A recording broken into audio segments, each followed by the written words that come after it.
तर रिअलिस्टिक गोष्ट आहे, रिॲलिटीला धरून जे आत्ता या क्षणी तुमच्या आजूबाजूच्या जगात, तुमच्या आजूबाजूच्या चौकात, तुमच्या आजूबाजूच्या एरियात, रोडवर, घरोघरी, गल्ली नाका सगळीकडे या गोष्टी घडतायत आणि त्या आपण फक्त बघून दुर्लक्ष करतो किंवा आपल्याला त्यात लक्ष घालावंसं वाटतं पण आपण घालत नाही. भाई जाळ झालाय, हल्ला झालाय, धिंगाणा झालाय आणि या मागचं कारण आहे की चौक चित्रपटाचा ट्रेलर लॉन्च सोहळा झालाय. खूप सुंदर आणि धडकेबाज असा ट्रेलर लॉन्च सोहळा झालाय आणि याच चित्रपटामधले दोन जिगरी माझ्यासोबत आहेत. अक्षय, शुभंकर, कसे आहेत दोघे? खूप मस्त, खूप कडक. लवकरच आपण गप्पांना सुरुवात करूया. तुमच्या दोघांचं स्वागत आहे मराठी धमालमध्ये. थँक्यू. पहिला प्रश्न असाच आहे की तुमच्या दोघांच्या आयुष्यामध्ये चौक किती महत्त्वाचा आहे? माझ्या आयुष्यामध्ये चौक फार महत्त्वाचं आहे, कारण प्रत्येक चौकामध्ये माणूस फक्त बिघडतो असं म्हणतात, तर माझ्यासाठी ते बरोबर नाही आहे. चौकामध्ये माणूस खरं तर घडतो, तो बिघडत नाही. त्यामुळे चौक हा इसेन्शियल गोष्ट आहे प्रत्येकाच्या लाईफमध्ये, आयुष्यामध्ये. आणि जर चौक मिसिंग असेल लाईफमध्ये तर आपण दुनियादारी नाही केली असं म्हणायला हरकत नाही. तू काय बोलतो? अगदीच अक्षयचं जे उत्तर आहे त्यात जवळ जाणारं माझं उत्तर आहे की मी मगाशी पण म्हणलं की माझ्या आयुष्यातला सगळ्यात वन ऑफ द अविभाज्य घटक आहे चौक. कारण जर चौकाला माझ्या आयुष्यातनं काढलं तर मग लहानपणाशिवायच मोठं झालो असं वाटतं मला कधी कधी. कारण मी ज्या चौकात वाढलो आहे तो चौकही माझ्याबरोबर वाढले. चौकाने माझ्या सगळ्या आयुष्यातले फेजेस पाहिले आहेत, दुःख पाहिली आहेत, आनंदाचे क्षण पाहिले आहेत, भांडणं पाहिली आहेत. त्यामुळे सगळे श्वास आहे चौक. अक्षय, तुला विचारतो, चित्रपटामध्ये तुझा लुक खरंच खूप भयंकर बनाट वाटतोय. गाळ्यामध्ये सोन्याच्या चैनी, भाई तो फुल टशान. जेव्हा या चित्रपटाची स्टोरी तुझ्याकडे आली, जेव्हा तुला डायरेक्टरचा कॉल आला, कास्टिंगचा कॉल आला, काय डोक्यामध्ये विचार होता? एक तर पहिली गोष्ट म्हणजे डिरेक्टरचा कॉल आलाच नाही. ही चित्रपटाची कथा जिथपासून सुरुवात झाली तिथपासून मी या प्रोसेसमध्ये. सो डिरेक्टरला ही कथा लिहिण्यासाठी जे पहिलं पेन देणं असतं ती प्रोसेस मी केली आहे. नाही म्हणजे हे एक्सक्लुझिव्ह आहे की देवेंद्र सरांसोबत जो शून्यातून उभा राहिला तो म्हणजे अक्षय. एक्झॅक्टली. तर त्यांना मी पेन देऊन त्या गोष्टीला सगळी सुरुवात झाली आणि अप्रतिम कथा पुढे पुढे पुढे पुढे घडत गेली. त्याचा प्रत्यय तुम्ही आत्ता घेतलाच ट्रेलर बघून आणि खूपच जास्त एक्सायटेड आहे की ही फिल्म कधी चित्रपटगृहात येते आणि प्रेक्षकांच्या भेटीला येते. शुभंकर, तू काय सांगशील जेव्हा तुला चित्रपटाची कथा सांगितली, तुला चित्रपटाची स्टोरी कळली, काय डोक्यामध्ये विचार होतो?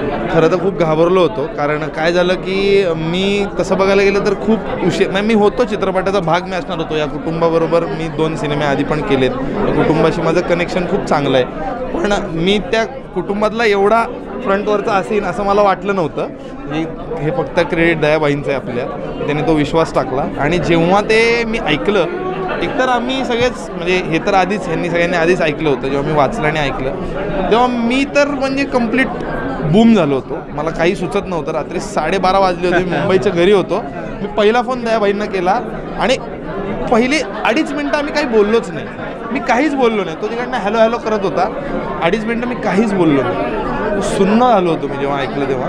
आणि बघायला गेलं तर ह्या सिनेमात जी पात्रं आहेत त्या पात्रांच्या जवळ असतो मी खऱ्या आयुष्यातल्या, पण मी तसा नाही आहे. म्हणजे माझं जगणं खूप वेगळं आहे, माझं कुटुंब, माझी जडणघडण खूप वेगळी आहे. ते खूप मोठं चॅलेंज होतं की आता ते करायचं, ते पण दयाबाईंचा विश्वास आणि गायडन्स एवढंच. दोघांना सोबतचा प्रश्न विचारतो, तुमच्या आयुष्यामध्ये कधी चौकावर राडे वगैरे कल्ला वगैरे केला? कारण का सगळ्यांनी केलं असेल. अक्षय, तू बोल किंवा शुभंकर, तुम्ही तर केलं असेल.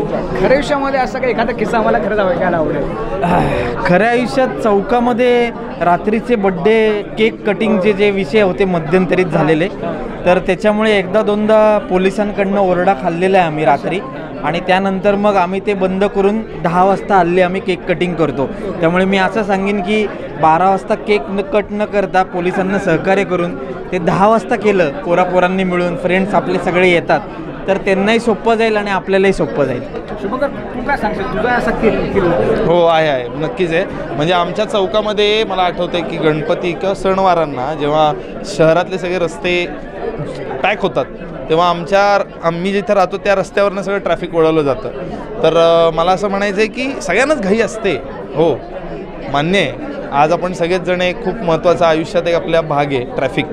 सगळ्यांनाच घाई आहे, सगळ्यांना कुठे ना कुठे पोचायची घाई आहे. हो, मान्य आहे. समोरच्याचाही विचार करा. जर तुमच्या समोरच्याच्या मागे ॲम्ब्युलन्स असू शकते, विचार करा. चौकात या होणाऱ्या प्रत्येक चौकात जे ट्रॅफिक होतं त्यासाठी माझं हे म्हणणं आहे की जरा सांभाळून, सगळ्यांना घाई आहे, एकमेका सहाय्य करू.